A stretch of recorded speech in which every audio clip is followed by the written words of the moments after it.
good morning kids. How are you this morning, second grade? I hope all of you are fine and full of spirit to follow the lesson today. And now, before we start our lessons, it's better we sing if you're happy. Let's sing together. If you're happy and you know it, clap your hands.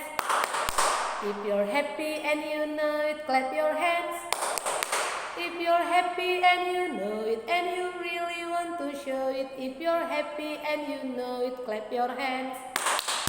Okay, very good. And now let's pray together.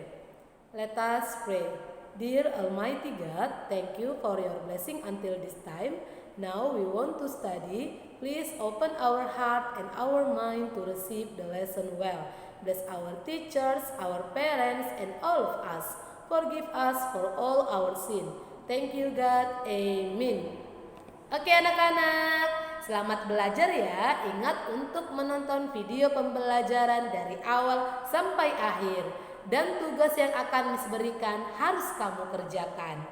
Nah anak-anak Miss, kita sudah selesai buku tema 5. Untuk bulan ini kita sudah masuk buku tema 6. Jadi untuk tugas puncak tema 5, Miss kasih kamu tugas untuk menulis sebuah cerita pengalaman.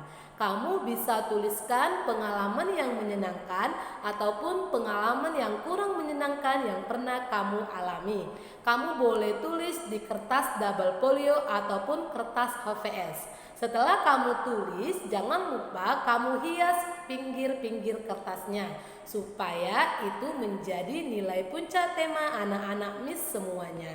Ingat ya nak, harus dikerjakan karena ini menjadi nilai di rapot bulanan kamu. Selamat mengerjakan ya anak-anak Miss, tetap semangat. Oke anak-anak Miss, sekarang kita masuk pembelajaran tema 6 merawat hewan dan tumbuhan, subtema 1 hewan di sekitarku untuk pembelajaran 1 dan 2. Kamu tonton video pembelajaran ini dengan seksama ya anak-anak Miss. Selamat belajar. Nah anak-anak Miss, sekarang ayo kita membaca, dengarkan teks yang akan Miss bacakan. Lani dan Siti sedang bermain di kebun belakang rumah Lani. Di kebun belakang rumah Lani tumbuh berbagai tanaman bunga. Bunga-bunga bermekaran, tampak kupu-kupu terbang ke sana kemari. Tidak jauh dari taman bunga terdapat kandang ayam. Lani dan keluarganya memelihara ayam. Di dekat kandang ayam terdapat satu kandang kelinci.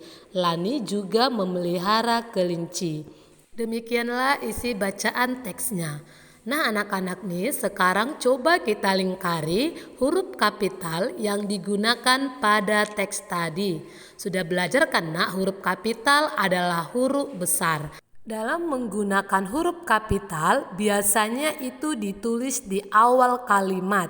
Jadi ingat, ketika kamu menulis awal kalimat, kamu harus menggunakan huruf kapital yang tepat.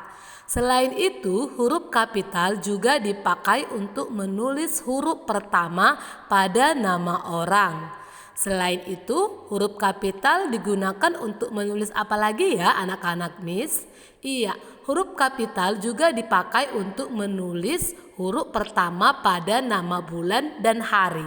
Jadi ingat ya nak, nama orang, bulan, dan hari gunakanlah huruf kapital. Jadi dari teks tadi, yang manakah huruf kapitalnya? Iya benar, nama orang Lani dan Siti harus huruf kapital. Dan di awal kalimat semua harus menggunakan huruf kapital.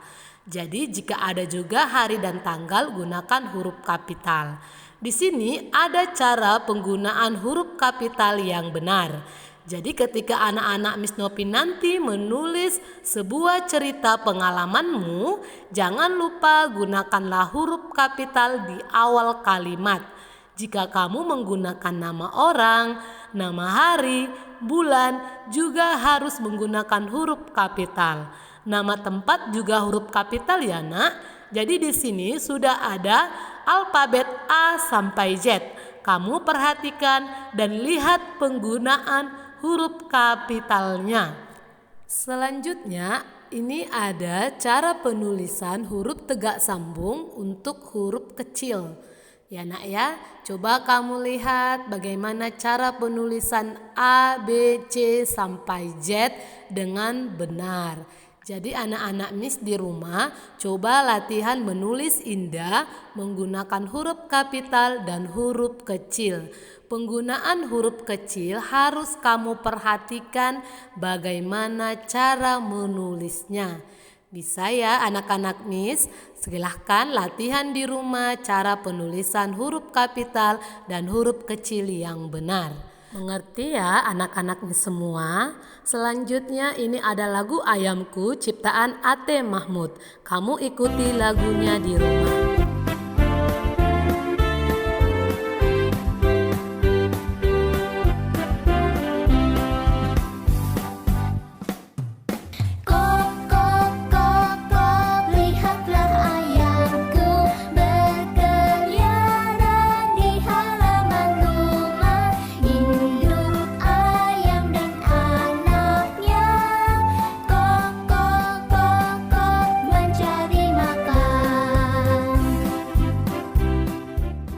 Nah anak-anak Miss, lagu tersebut dapat kita nyanyikan dengan memperhatikan panjang dan pendek bunyi.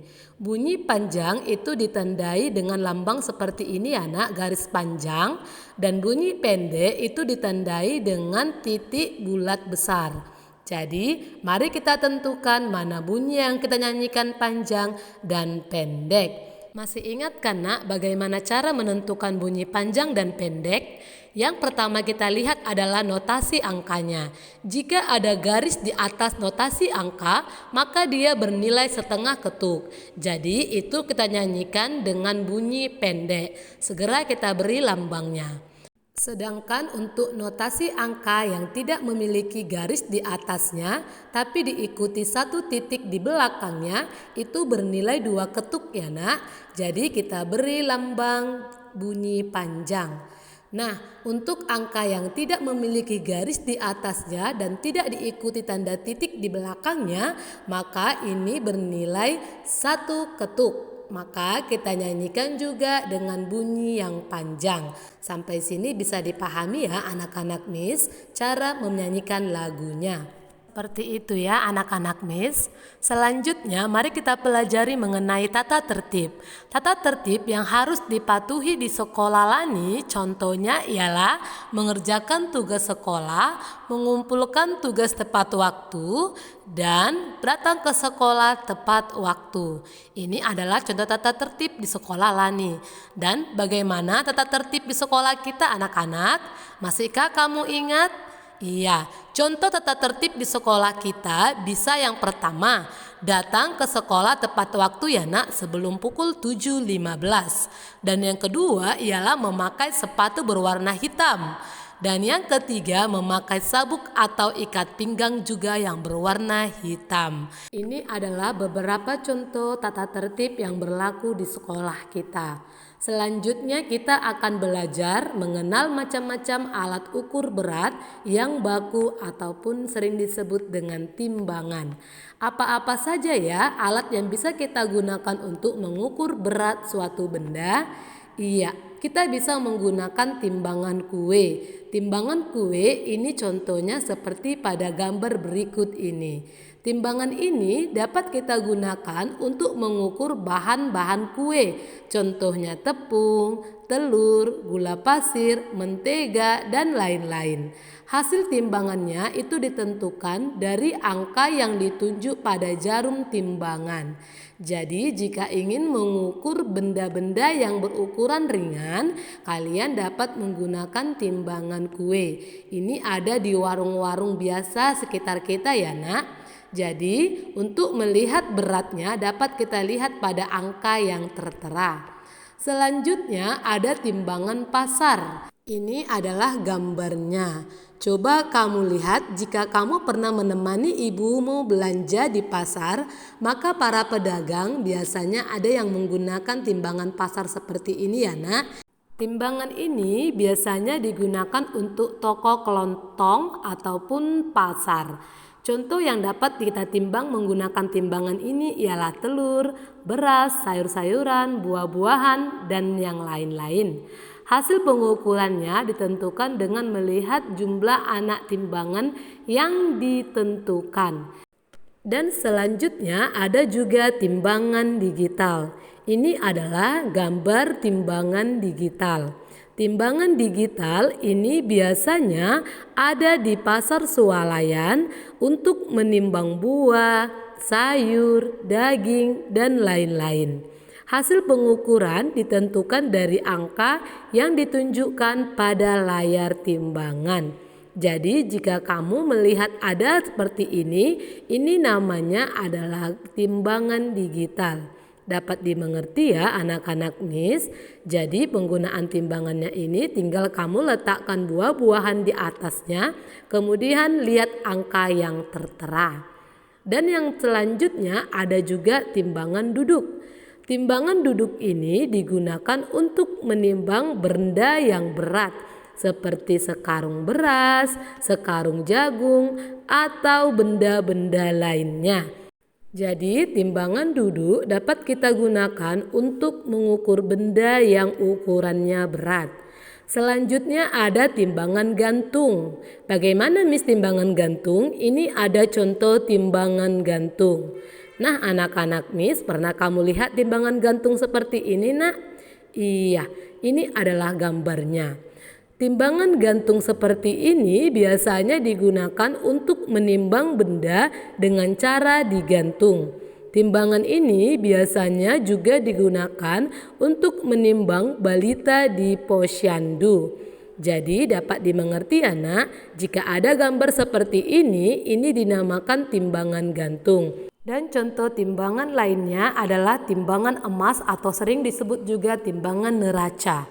Timbangan ini digunakan untuk menimbang berat emas.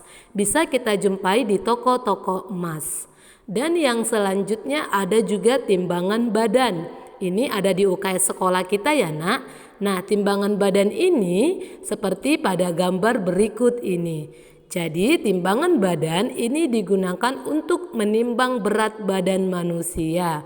Jadi berat badan kita bisa kita lihat pada angka yang tertera pada timbangan ini. Jadi anak-anak Miss, pada alat timbangan tersebut ada tertulis G, kg, dan ons. Ini adalah satuan berat yang baku.